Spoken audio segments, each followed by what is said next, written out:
डाँडाको उपदेशमा येशू प्रभुले हाम्रो यो यात्रालाई कसरी सहज गर्न सकिन्छ भनेर बाह्य परिस्थितिहरूमा सुधार ल्याउनुभन्दा पनि पहिला हाम्रो आन्तरिक जीवनमा सुधार आउनुपर्छ भन्ने उद्देश्यले नै त्यो उपदेश हाम्रो सामनेमा प्रभु छोडेर जानुभएको छ कि यदि हाम्रो अन्तस्करणबाटै हाम्रो अन्तरात्मामा ठीक छ सबै कुराहरू, भित्र सबै शान्त छ भनेदेखि बाहिर आँधी तुफान आउँदा पनि त्यो जीवन सहज तरिकाले अगाडि जान सक्छ।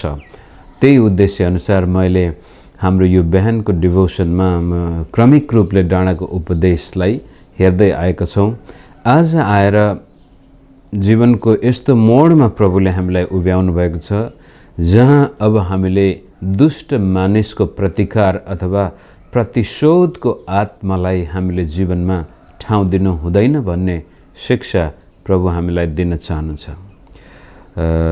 प्रतिकार, प्रतिशोध, बदला, घृणा यी सबै यस्ता मानसिक र भावनात्मक तत्त्वहरू हुन् जसले हाम्रो जीवनमा जीवन थप्नुभन्दा जीवन चोरेर लैजान्छन्।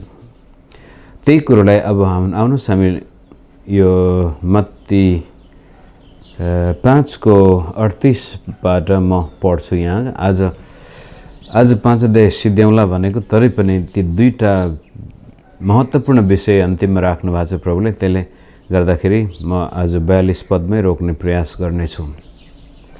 मत्ती 5:38बाट म पढ्छु। तिमीहरूले सुनेका छौ यसो भनिएको थियो। यो त थेगो नै भइसक्यो भने पनि हुन्छ। डाँडाको उपदेशभरि प्रभुले पुरानो नियमलाई व्याख्या गर्दै हुनुहुन्छ, मूसाको व्यवस्थालाई व्याख्या गर्दै हुनुहुन्छ र भन्दै हुनुहुन्छ कि वास्तवमा तिमीले सोचेका थियौ मूसाको व्यवस्था पालन गर्न निकै कठिन छ, तर म त अझ बढी त्यो व्यवस्थालाई अझ जोडसँग यसरी भन्छु। पहिला त यस्तो भनेको थियो हत्या नगर, तर म त भन्छु जो आफ्नो भाइसँग क्रोध गर्ला त्यो हत्यारा भइसक्यो। पहिला त सुनेका थियो व्यभिचार नगर्नु, तर मनमा नै खराबको विचारको वासना राख्ने मानिस व्यभिचारी हो। यस किसिमले वास्तवमा भन्नुहुन्छ भनेदेखि मूसाको व्यवस्था पालन गर्न सजिलो थियो, तर ख्रीष्ट येशूले डाँडाको उपदेशमा जुन व्याख्या गर्नुभएको छ त्यो अझ कठिन बनाइदिएको छ। तर यो व्यवस्था अब हाम्रो हृदयका पाटीमा लेखिएको छ एउटा कुरो। दोस्रो, पवित्र आत्मा स्वयं हामीभित्र बास बस्नुहुन्छ र पवित्र आत्मा स्वयंले हामीलाई त्यो व्यवस्था पालन गर्न सहायता गर्नुहुन्छ। किनभनेदेखि हामीभित्र नयाँ आत्मा, नयाँ हृदय र नयाँ आचरण, नयाँ जीवन जिउने शैली सबै नयाँ भएको कारण अब हामी यहाँसम्म कि दुष्ट मानिसको पनि मुकाबिला नगर भनेर यसरी भन्नुहुन्छ। तिमीहरूले सुनेका छौ यसो भनिएको थियो, आँखाको बदला आँखा र दाँतको बदला दाँत, तर म तिमीहरूलाई भन्दछु दुष्टको मुकाबिला नगर। जसले तिम्रो दाहिने गाला चड्काउला त्यसलाई अर्को गाला पनि थपिदेऊ। यदि कोही मानिसले मुद्दा चलाएर तिम्रो दौरा लिने दाबी गर्छ भने त्यसलाई तिम्रो खास्टो पनि दिइहाल। यदि कसैले तिमीलाई 1 किलोमिटर जान बाध्य गर्छ भने उसँग 2 किलोमिटर गइदेऊ। तिमीसँग माग्नेलाई देऊ र तिमीसँग कर्जा लिन चाहनेलाई इन्कार नगर। यहाँ धेरै कुराहरू समावेश भएका छन् र सबै कुराको बयान त हामी गर्न सक्दैनौँ यो छोटो समयमा। तापनि मुख्य विषय चाहिँ दुष्ट मानिसको प्रतिकार र प्रतिशोधको आत्मा नलिनु, बदला नलिनु। यो पढ्दै गर्दाखेरि हामीले के चाहिँ ध्यान दिनुपर्छ भने मित्र, वैज्ञानिक नियम अनुसार हामी एउटा वाक्यांश cause and effect, law of causality भन्छ हामी। कुनै क्रियाको प्रतिक्रिया हुन्छ। कसैले केही मैले हात उचाल्ने बित्तिकै एउटा प्रतिक्रिया भइरहेछ त्यहाँनिर, त्यसको रियाक्सन भइरहेछ। Action always has a reaction. र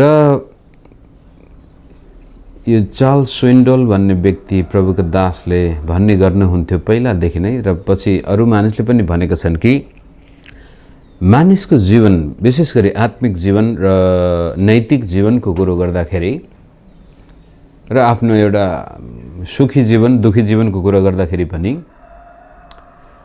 90% चाहिँ एक्सन अथवा कसैले हामीभन्दा बाहिर केही गर्छ र 10% चाहिँ 10% चाहिँ कसैले केही गर्छ र 90% चाहिँ हामी त्यसको रियाक्सन एक्सन रियाक्सन। हाम्रो जीवनको 10% चाहिँ केही घटना घट्छ र 90% चाहिँ अब हामी त्यो घटेको घटनाप्रति कस्तो प्रकारको प्रतिक्रिया जनाउँदछौँ त्यसले निर्धारण गर्दछ भनेर उहाँले बेला बखतमा भन्नुहुन्छ। 90% of our life consists of our reaction to what has happened outside of us। त यहाँनिर प्रभुले पनि के भन्दै हुनुहुन्छ भनेदेखि यो दाँतको बदला दाँत आँखाको बदला आँखा यो त व्यवस्थामा लेखिएको छ। मूसाले त्यस्तै किसिमले नियम कानुन बनाउँदाखेरि अब यो व्यक्तिले कसैले मेरो दाँत भाँच्यो भनेदेखि मैले गएर दाँत भाँच्नु भनेको होइन कि व्यवस्थामा चाहिँ त्यो दाँत भाँच्ने अधिकार चाहिँ सरकारलाई छ, सिभिल अथोरिटीलाई छ।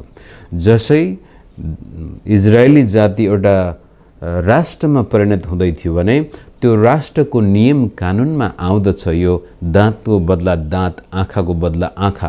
कसैले कसैको आँखा फुटाइदियो भनेदेखि त्यसपछि त्यो आँखा फुटेको मानिसले गएर मुद्दा लाउनु पर्यो र त्यहाँका न्यायाधीशहरूले त्यहाँका निर्णायकहरूले त्यसपछि भन्छन् ल तैँले फलानुको आँखा फुटाइस् अब तेरो पनि आँखा फुटाइन्छ, तैँले फलानुको दाँत भाँचिस् अब तेरो पनि दाँत भाँचिन्छ। त्यस किसिमले व्यवस्थामा मूसाको व्यवस्था चाहिँ सरकारी तहबाट त्यो दण्ड दिनुपर्ने थियो भने यति बेलामा यहुदीहरूले यहाँसम्म त्यसलाई निकालेर लागि व्यक्तिगत जीवनमा पनि अब त्यसलाई जस्टिफाई गर्दै थिए। अब कसै दुईजना झगडा गर्दैछ भनेदेखि एउटाले एउटाको भत्कायो भने अर्कोले गएर पनि त्यो भत्काउँदाखेरि बराबर भयो। अनि नैतिक जीवनमा त्यो अब झन् ठुलो प्रभाव पार्दैछ। यदि म त्यस्तो प्रकारको प्रतिशोधको जीवन जिउँछु, त्यस्तो समाजमा बस्छु भनेदेखि त्यहाँ त जिउनै गाह्रो हुने सम्भावना देखिन्छ। र त्यसै कारण प्रभुले भन्छ म त तिमीहरूलाई भन्दछु दुष्टको मुकाबिला नगर, दुष्टको प्रतिकार नगर। अब यहाँनिर दुष्टको प्रतिकार नगर भन्दाखेरि हामीले अर्को कुरो के चाहिँ बिर्सनु हुँदैन भनेदेखि यो सरकारलाई भनेको होइन, यो व्यक्तिलाई भनेको हो। र यो दुष्ट चाहिँ यस्तो दुष्ट हो जसै जो तपाईलाई एकदमै मानसिक रूपले भावनात्मक रूपले गिराउन चाहन्छ। यो यस्तो दुष्ट हो जो तपाईको के भन्छौँ दिमाग खान चाहन्छ। मेरो टाउको नखाऊ भन्छौँ नि कहिले हामी कोही मान्छेसँग।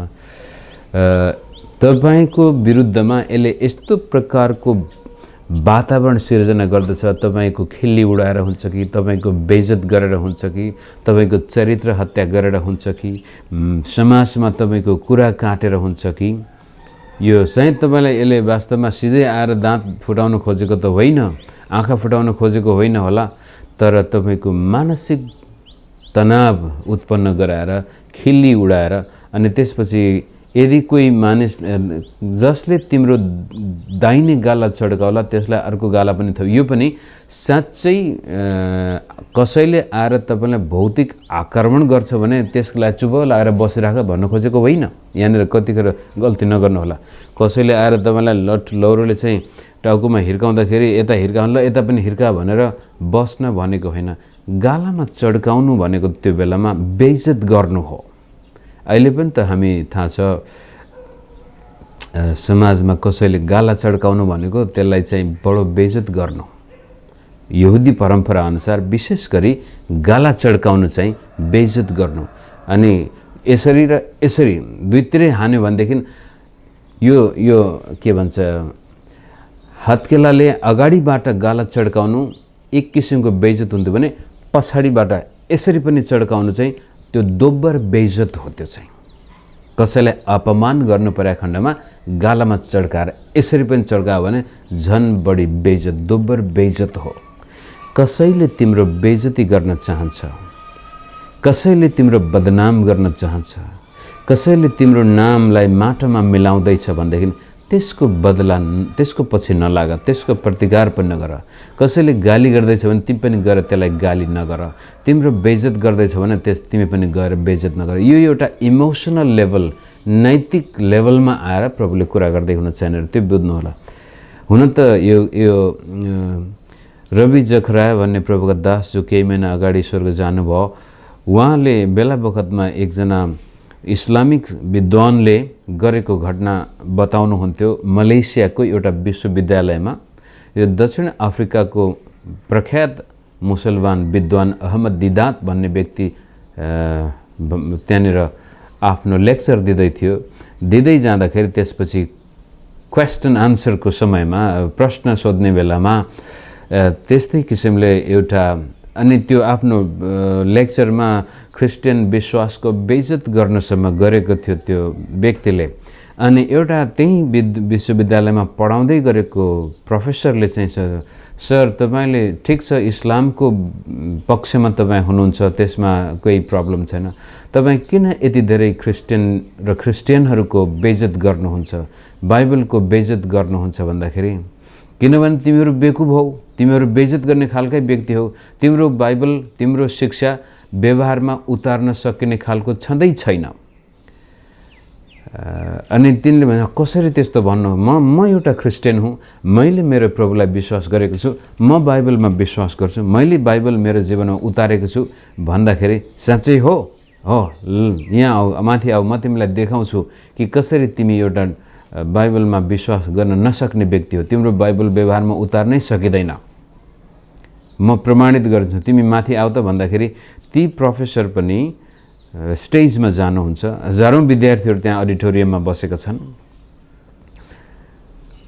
उहाँले अगाडि नजिक आऊ भन्दाखेरि अनि अहमद दिदाले यही खण्डलाई लिएर त्यसरी गाला चड्काइदियो। नाउ अब तिमी मलाई अर्को गाला पनि चड्काउन सक्छौ, के अरे अर्को गालामा चड्काऊ भनेर अर्को गाला फर्काउन सक्छौ भन्दाखेरि ती प्रोफेसरले भने अनुसार त्यसले बेसरी हिर्काएको कारण एकदमै तिर्मिरहेको थियो। उसलाई सोचेको नै थिएन कि उसले त्यस्तो पब्लिक ठाउँमा त्यस्तो विद्वानले अर्को एउटा विद्वानलाई त्यस्तो गर्ला भनेर। अनि तिर्मिरहेको बेलामा अब के गर्ने भन्दाखेरि अनि गाला फर्काइदिनु भयो।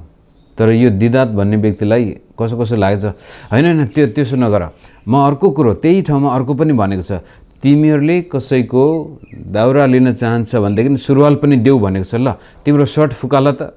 अब इस्लामिक कन्टेक्स्टमा कुनै पुरुषले पब्लिक ठाउँमा लुगा फुकाल्नु भनेको महाबेइज्जत हो। अनि त्यो प्रोफेसरले भन्छ अप्ठ्यारो त लागेको थियो, तरै पनि उनले बटन खोलेर आफ्नो सर्ट चाहिँ त्यो दिदातको हातमा राखिदिनु भयो। त्यसपछि ल त्यति मात्र हैन, अब तिम्रो ट्राउजर पनि देऊ भन्ने बेला उनले बेल्ट मात्रै खोल्न के अब दिनै पर्यो, के गर्ने। यीशु प्रभुले भनेको वचन अनुसार यहाँनिर अब यस्तो बेइज्जत गरेको बेला अनि नो प्रब्लम, बरु नाङ्गै भएर मेरो बेइज्जत होस् भनेर उनले प्यान्ट खोल्ने बित्तिकै त्यसपछि विद्यार्थीहरूमा एक किसिमको त्यो बु भन्छ कि त्यो दिदातले जो गर्दै थियो त्यो एउटा बेइज्जत भइरहेको थियो, आफ्नै बेइज्जत भइरहेछ भन्ने कुरा जानेर त्यहाँका सारा मुसलमान विद्यार्थीहरूले, यो मुस्लिम युनिभर्सिटी, ती विद्यार्थीले त्यसपछि एकदमै आएर त्यो प्रोफेसरलाई आफ्नो कोठामा लगेर जान्छन् र त्यो लेक्चर पनि त्यतिकै गयो। र त्यो क्रिस्चियन प्रोफेसरले बडो बेइज्जती सहनु पर्यो। तर त्यसको केही समयपछि ढोकामा हेर्दाखेरि विद्यार्थीहरूको त्यो सयौं हजारौं विद्यार्थीहरू लाम लागेर आएको छ माफ माग्नको लागि। माफ गर्नुहोस् सर, हाम्रो त्यो गेस्ट लेक्चररले, त्यो विद्वानले जो गर्यो त्यो एकदमै लाजलाग्दो काम गर्यो। तपाईले जुन प्रकारले उदाहरण देखाउनु भयो त्यो साह्रै आदर योग्य छ भनेर सयौं विद्यार्थी र प्रोफेसरहरू पनि आएर माफ माग्न थाले त्यो प्रोफेसरबाट। त यहाँनिर तपाईँ देख्दै हुनुहुन्छ प्रभु येशूले भनेको त्यो कसैले तिम्रो बेइज्जत गर्छ भने गर्न देऊ। त्यो गालामा चड्काउनु भनेको बेइज्जती गर्नु हो। अनि त्यसपछि यो दाउरा लिनु कसैले तिम्रो खास्टो के भन्छ, यदि कोही मानिसले मुद्दा चलाएर तिम्रो दाउरा लिने दाबी गर्छ भने त्यसलाई तिम्रो खास्टो पनि दियो। अब त्यो पनि विचार गर्नुपर्छ। यहुदी चलन अनुसार तपाईले पुरानो नियममा पनि त्यो उल्लेख गरिएको छ कि खास्टो चाहिँ अथवा कम्मल पनि भनौँ, ब्ल्याङ्केट भन्नुहोस्, तपाईँको सल जेसुकै भन्नुहोस्, यो त्यो बेलाको चलन अनुसार धरौटी राख्न सकिन्थ्यो। र त्यहाँ व्यवस्थाले के भनेको छ भने कसैको खास्टो तिमीले धरौटी राखेको छौ, मानिलियो उसले तपाईँसँग केही कुरो मागेको थियो, ल त्यो म फिर्ता दिनेछु, त्यो नदिन्जेलसम्म मेरो खास्टो मेरो ब्ल्याङ्केट तिमी धरौटी राख भनेर दिन्थ्यो। र त्यहाँ व्यवस्थामा उल्लेख गरेको छ कसैको खास्टो तिमीले धरौटी लिएको छौ भनेदेखि साँझ पर्न अगावै त्यो गएर देऊ, किनभने राति चिसो हुन्छ। र परमेश्वरको व्यवस्थाले के देखाएको थियो भनेदेखि तिमीले कसैसँग यस्तो दुष्ट व्यवहार नगर जसको उसको राति उसको ओढ्ने खास्टो चाहिँ खोसेर नलैजानु। त्यसकारण साँझ पर्ने बित्तिकै उसको खास्टो देऊ र भोलिपल्ट तिमी लिएर आउन सक्छौ, तर राति जाडोमा उसलाई कठ्याङ्ग्रिएर बस्न नदिनु। त खास्टो चाहिँ त्यसरी लिन दिन कसैले अब प्रभुले भन्छ दाउरा नै त्यो चाहिँ भित्रको लुगा यही नै लिन चाहन्छ भने खास्टो नै दिएर पठाइदेऊ। यदि कुनै व्यक्ति तपाईँको पछि परेको छ, तपाईँको बेइज्जत गर्न चाहन्छ भनेदेखि अझै गर्न देऊ, नाङ्गै भएर जाऊ, बरु केही छैन।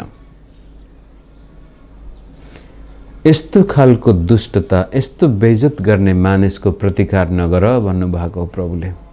अब एउटा बलात्कार, जस्तै उदाहरणको लागि केही दिन अगाडि यस्तै मिटिङमा एकजना बहिनीले आएर प्रश्न गर्नुभयो, सर मेरो जीवनमा एउटा व्यक्तिले निकै ठुलो दुःख मेरो जीवन नाश गरेको छ भने त्यही शब्द उसले मेरो जीवन नाश गरेको छ र अहिलेसम्म ऊ एकदमै खुसी छ, ऊ आफ्नै संसारमा व्यस्तै छ, तर त्यसले गर्दा मेरो जीवन नाश भएको छ, मैले त्यसलाई कसरी क्षमा दिनु?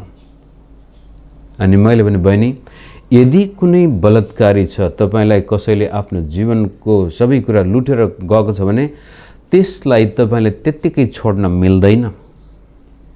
तर तपाईले आफैले गएर त्यसलाई नष्ट गर्ने होइन कि त्यसलाई सरकारको हातमा दिनुपर्छ।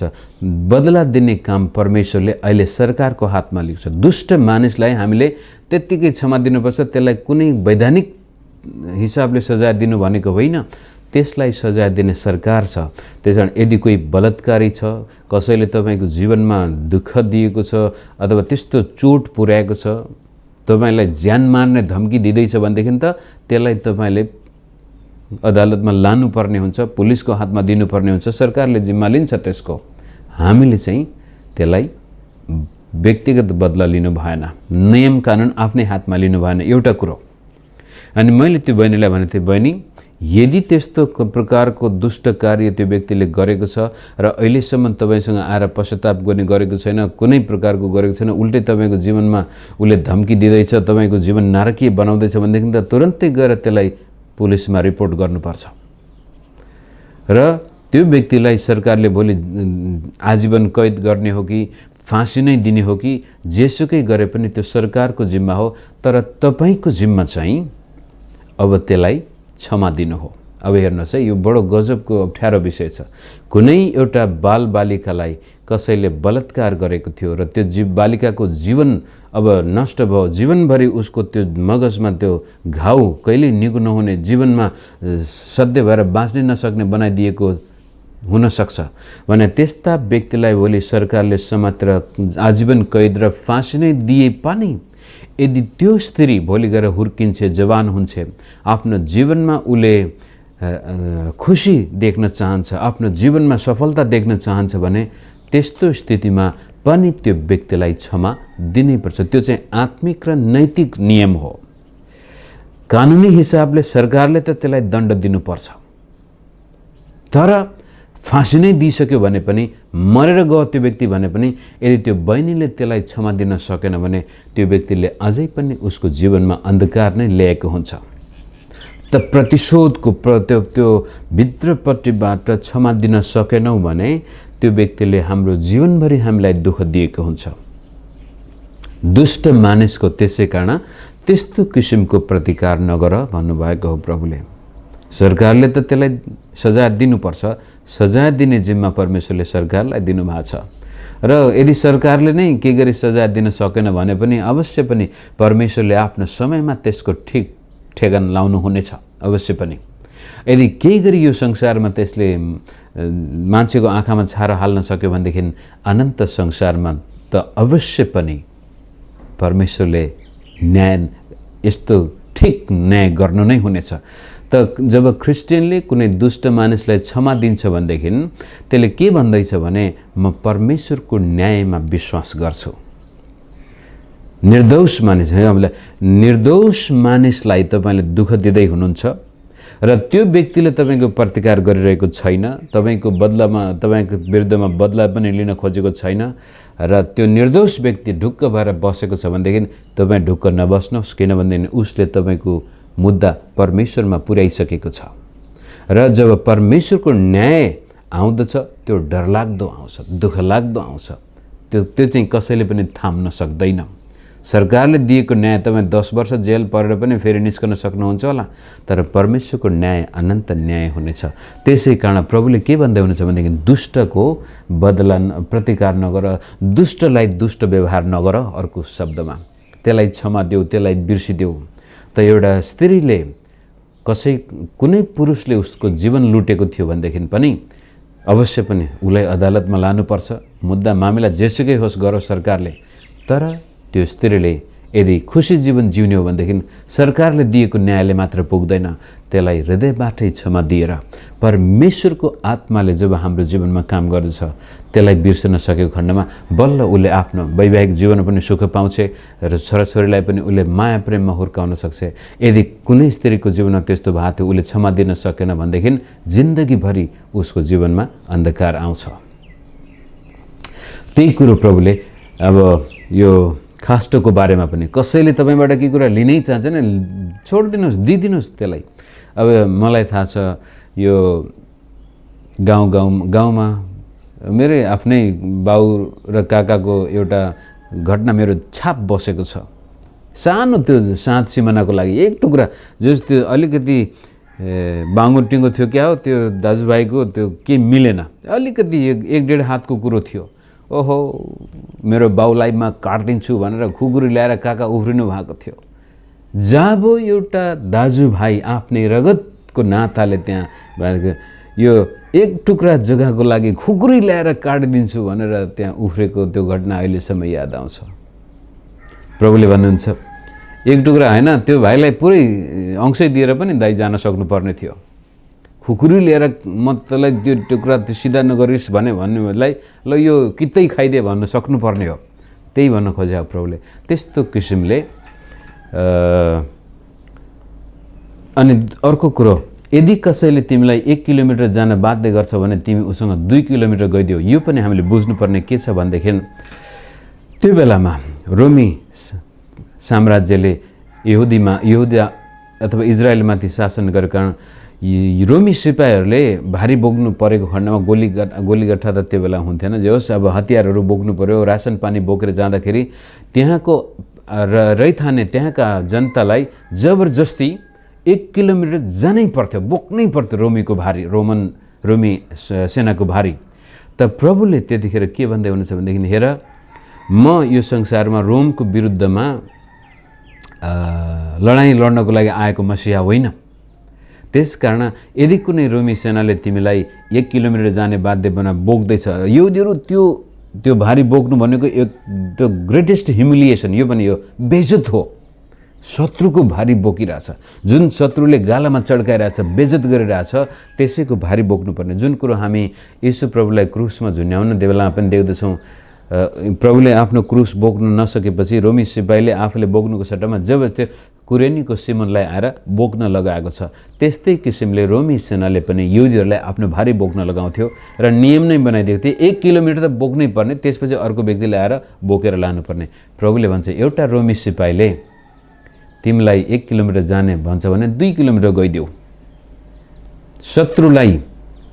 शत्रुताले होइन भलाइले जित। गलातीको किताबमा पढ्ने खराबीलाई खराबीले होइन भलाइले जित। अनि त्यसपछि माग्नेलाई देऊ र ऋण माग्नेलाई पनि देऊ। यो पनि अब एकदमै होसियारी साथ हामीले गर्नुपर्ने हुन्छ। कहिलेकाहीँ हामी माग्नेलाई देऊ भन्दाखेरि कस्तो छ भनेदेखि बुद्धिमानीपूर्वक जवान थिए, एकपटक यस्तो म जोगी भएर बाँच्नुपर्छ, यीशुमा विश्वास गरेपछि सबै कुरा त्यागेर हिँड्छु भने पछि गएर बिहा पनि गर्न गए। बिहा गरिसकेपछि मेरो पकेटमा कहिले पनि त्यो तलब आउनुभन्दा अगाडि नै पैसा सकिहाल्ने, घरमा भर्खरै बिहा गरेको श्रीमती छ, चामलै नहुने, यता गयो उता गयो जसलाई चाहिँ। अनि एक दिन त बडो गजबले मलाई अचम्म लाग्यो, ए बा म कसरी परिवार पाल्ने होला। अनि पछि मैले भने बुढी म घर धान्न सक्दिनँ, अब मेरो हातमा पकेटमा केही छ, कसैले मागेपछि दिइहाल्छु, भरे यहाँ श्रीमतीलाई भात खुवाउने चामल छैन। त्यसपछि मैले मेरो पकेटबाट मेरो पर्स निकालेर श्रीमतीको हातमा हालेको दिनदेखि आजसम्म चामलको कमी छैन। र पनि अब दिनुपर्छ, तर बुद्धिमानी भएर। परिवारमा श्रीमतीलाई खाना लाउनु छैन, छोराछोरी खाना लाउनु छैन, तपाईँ साह्रै दानी हुनुभयो भनेदेखि त्यस्तो भन्नु खोज्दा, तर आवश्यक परेको कोही व्यक्तिले माग्दैछ भने देऊ, निर्दयी नहुनु। र त्यहाँनिर दुष्ट नै आएर माग्छ भने पनि दिनु, र ऋण खोज्ने मान्छेलाई पनि दिनु। तर यहाँनिर अब के कुरो बुझ्नुपर्छ भनेदेखि यस्ता व्यक्तिहरू पनि हुन्छन् जो तपाईँसँग एकदमै तपाईँलाई म्यानिपुलेट गरेर ऋण मागेरै उनीहरू ऋणमै कहिले तिर्ने होइनन्। फेरि बाइबलले भन्छ ऋण लिएर नतिर्ने मान्छे दुष्ट हो। मेरो पनि जीवनमा मैले धेरैलाई अब ऋण त दिएको होइन, तर के भन्छन् दाई भाइ पास्टरज्यू म 2 महिनामा आएर दिन्छु, म 3 महिनामा आएर दिन्छु, मलाई 1000 500 2000, एकपटक त मैले 1 लाख रुपियाँ ऋण दिएको छु 3 महिनाको लागि। आज 20 वर्ष भयो त्यो लाख कहिल्यै फर्केर आएन। अनि त्यसको कथा मैले मेरो ज्योतिषीले भत्काएको जीवनमा त्यो पैसा पनि प्रभुले गजबले मेरो हातमा दिएको थियो। तर श्रीमतीसँग सल्लाह गरेँ, बुढीले त भनेको त याद गरे, बुढा त्यो पैसा हाम्रो लागि बडो महत्त्वपूर्ण हो भन्दाखेरि ठिकै छ 3 महिनापछि दिनु भन्नुभएको छ, दिदिउँ त भने। अब यही शब्द याद आयो। तर त्यहाँदेखि मैले पाठ सिकेको छ। धेरै विश्वासीहरू कहिल्यै चर्चमै फर्केर आएनन्। पास्टरबाट ऋण लिनु भनेको त्यो चर्चको सदस्य अब सिद्धियो। त बुद्धिमानी हुनु, त्यस्ता खालका व्यक्तिलाई देऊ जो वास्तवमा निडी छन्, आवश्यक छ, उनीहरूलाई नभई नहुने भएको छ। तर जो तपाईँलाई फसाउँदैछन्, ऋण खोजेर जीविकोपार्जन गर्ने अल्छे दुष्टहरूलाई चाहिँ नदिनु, आवश्यक परेको व्यक्तिलाई दिनु। आज म यो यहीँ राख्छु। भोलि हामी 5 अध्याय सिद्ध्याउनेछौँ। जतिजनाले यो अनलाइनको माध्यमबाट सङ्गतिमा भाग लिनुभएको छ, परमेश्वरले तपाईँहरू सबैलाई आशिष दिनुभएको होस्। र तपाईँको व्यक्तिगत जीवनमा पनि मित्र, नियम कानुनभन्दा माथि उठेर नियम कानुनले दण्ड दिनुपर्छ त्यो दुष्ट व्यक्तिलाई, तर हाम्रो हृदयबाट त्यो दुष्टलाई क्षमा दिनुपर्छ, निकालिदिनुपर्छ। त्यो दुष्टलाई यो जग्गा यहाँ ठाउँ दिनु हुँदैन।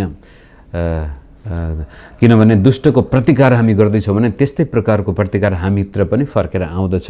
बरु त्यसलाई तपाईँले बिर्सिदिनु भयो, क्षमा दिनुभयो, गाला थापिदिनु भयो, आफ्नो खास्टो पनि दिइदिनु भयो भनेदेखि त्यो व्यक्ति फर्केर आउने आँट गर्दैन। त्यसपछि उसको आफ्नै आत्मग्लानीले उसलाई ठिक गर्दछ। र परमेश्वरले तपाईँलाई कहिले पनि घाटामा जान दिनुहुने छैन। कसैले तपाईँको खास्टो लगेको छ भनेदेखि, एउटा लगेको खास्टो छ भने 10वटा खास्टो प्रभुले तपाईँलाई दिन सक्नुहुन्छ।